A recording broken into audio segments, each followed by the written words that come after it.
I have a problem. See, I've been doing natural light portrait photography for years now, and honestly, I feel like I've gotten pretty good at it. And for the most part, you can work with your environment so that even when the lighting is really harsh, you can find a way to soften it or take advantage of it with simply moving your subject and moving the camera to find interesting light and interesting scenes. But lately, as I've been shooting from literally the morning into harsh afternoon lighting into nice evening soft lighting, I've been finding that while natural light photography can work, sometimes you have to compromise your vision. And then I see work from my friends like 𝗚𝗘𝗥𝗔𝗣𝗪, who is a magician with flash photography, and I decided that it was finally time to stop being so stubborn and finally give off-camera flash a try. So when Neewer reached out asking if they could sponsor a showcase of their brand new mega bright Q4 and Q6 wireless flashes, I knew that this would be the perfect opportunity to dive into a world of photography that I've barely scratched the surface of. In today's video, we're gonna be teaching ourselves off-camera flash, and to make it more interesting and a little bit more stressful, we're gonna do it in New York City. That way we can practice flash photography in style.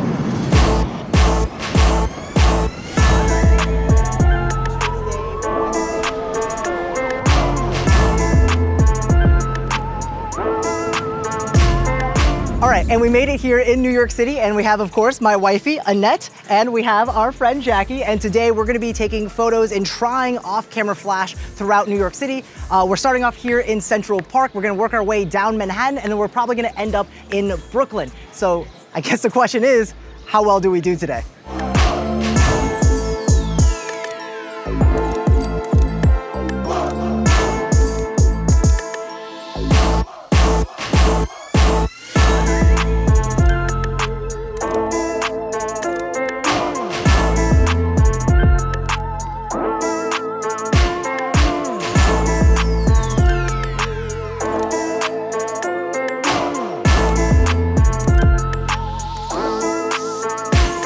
It is a hot day out here in New York, but we're getting some sick shots. One of the things that's really fun is even though it's like super sunny and super bright, thanks to the fact that the Q6 is 600 watts of a flash, that is a lot of output, which means that we're able to kind of expose for the background. Even though it's super sunny in the background, we're gonna bring that exposure down.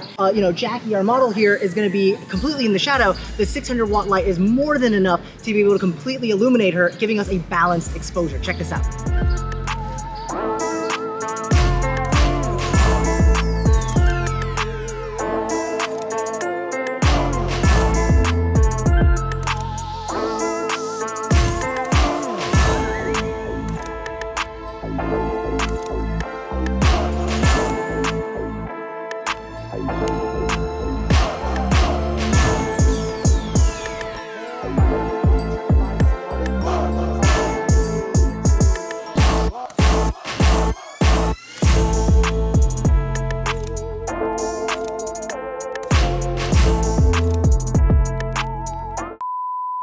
These lights will inspire you.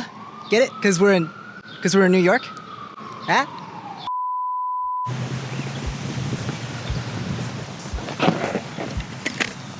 Whew, that was so much fun yesterday.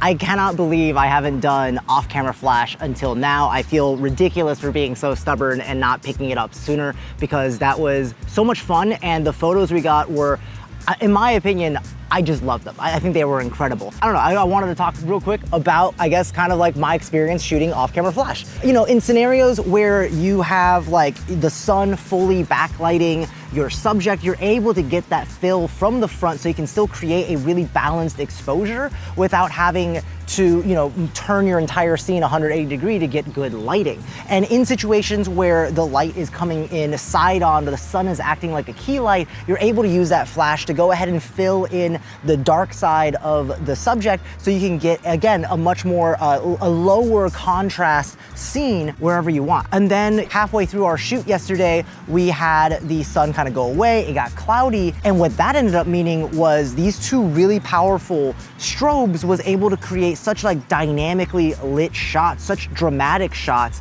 Just in the middle of the street, we were able to bounce one light off of the background on this graffiti garage door, which created some depth. And then we were able to use the Q6 as like the key light, and again, create this like, I don't know, really stylistic photo, kind of gave me like music video vibes. It was just so cool. And we were able to just capture that on like a random street in New York City. We were in the East Village for that part of the photo shoot. And I thought that was just absolutely incredible. Ooh, also I wanna show you guys how I packed for this trip. Check this out. All right, so let's talk about what was in my camera bag for this trip. This is a really nice backpack roller bag carry-on combo from Neewer that we basically packed all of our flash photography equipment in. On the sides, as you can see, we strapped on 2 of our light stands for the day. And inside the bag, we have, surprisingly, enough space to pack both the new Q4 and Q6 wireless strobes in here. Now, remember, these are 400 and 600 watt flashes respectively, so they pack a lot of power. So they are compact for what they are, but they're still pretty big and bulky regardless. And I'm shocked that we were able to fit both of these in here. This was kind of like my minimum requirement. Now over here, we also have our, little light holders to attach the flashes to the light stands. We've got a little rain cover for the Q6 in case it started raining on us. Fortunately, it didn't while we were shooting. And then here we've got the Neewer QZS. This is the wireless flash trigger that you can control the strobes with, and this is the one that's made for Sony. This is actually a pre-production model, and surprisingly, it worked really well. I really like the interface, and we'll talk more about this later when we're talking about the specs and build quality of everything, but really big fan of this flash trigger. And then of course we have the camera setup for the day. We have the Sony a7C Mark II with the Sony 28-70 f2 G Master lens. And of course on the front, we have my trusty Nisi Swift VND 1-to-5 stop VND here, which is made for the 86mm filter thread, which has been quite hard to find. Shout out to this combo because it absolutely rocks. And all of that fit into this roller bag, which we were able to just roll around New York City during our shoot yesterday. Highly recommend. Oh yeah, I never said why we were in New York City. Of course, I wanted to do a photo shoot in New York City with the flashes, but also I wanted to attend B&H's BILD Expo. And while we're here, let's go check out what's new with Neewer.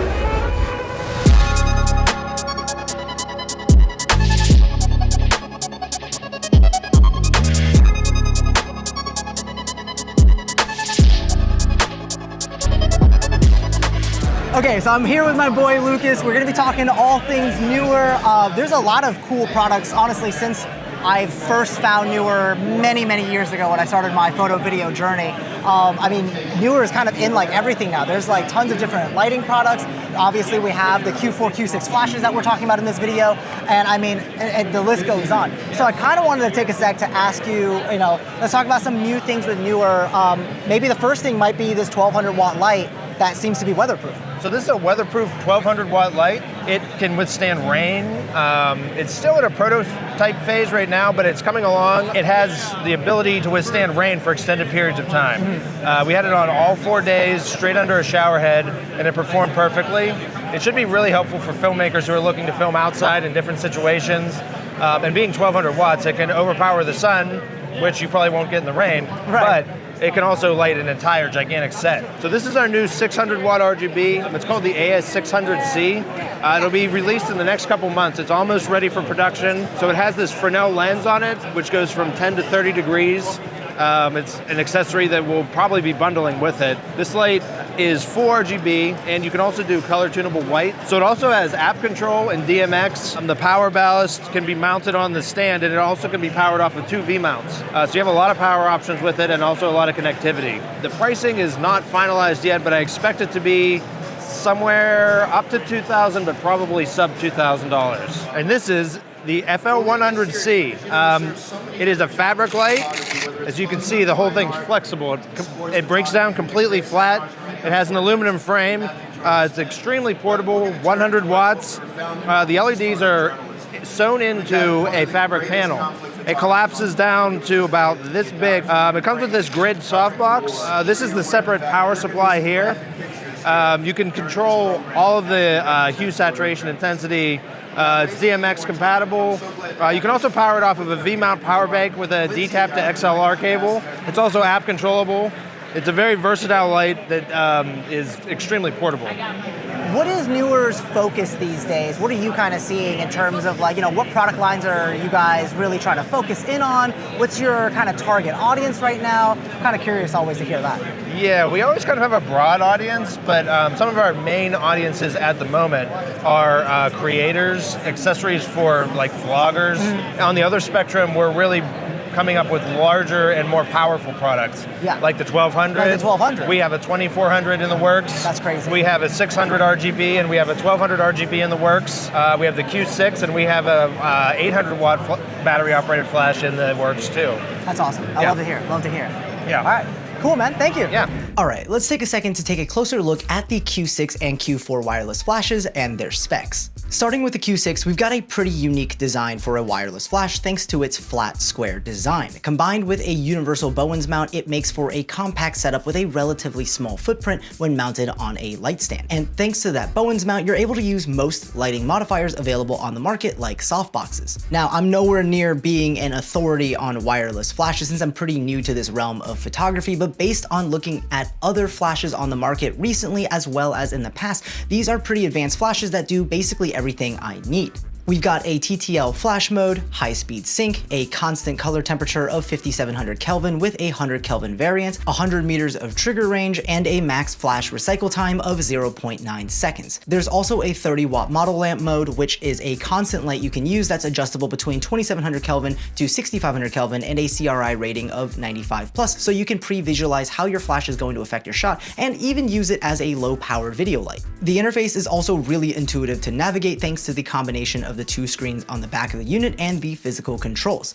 The battery life is also really solid with a detachable 3000 mAh lithium battery that can deliver up to 400 full power flashes, and priced at $719 with a sale going on for 30% off at $503 at the time of recording. And when it comes to the Q4 wireless flash, it's basically the same story, just a little bit less powerful. The same compact flat square design with a Bowens mount. It also has TTL flash, high-speed sync, a constant color temperature of 5600 Kelvin with a 200 Kelvin variant, 100 meters of trigger range, and a max flash recycle time of 1.2 seconds. This one also has a 30 watt model lamp mode, but it's a constant 5600 Kelvin with a CRI rating of 95+. The interface is similar, but just with one display, and again, physical controls on the back of the unit to operate the flash. You've got a 2800 mAh lithium battery that can deliver 400 full power flashes, and it's priced at $449 with a 25% sale going on at the time of recording, making it about $337. And then we've got the flash trigger I was using to wirelessly control these flashes, and that's Neewer's QZS flash trigger, which I really enjoyed using.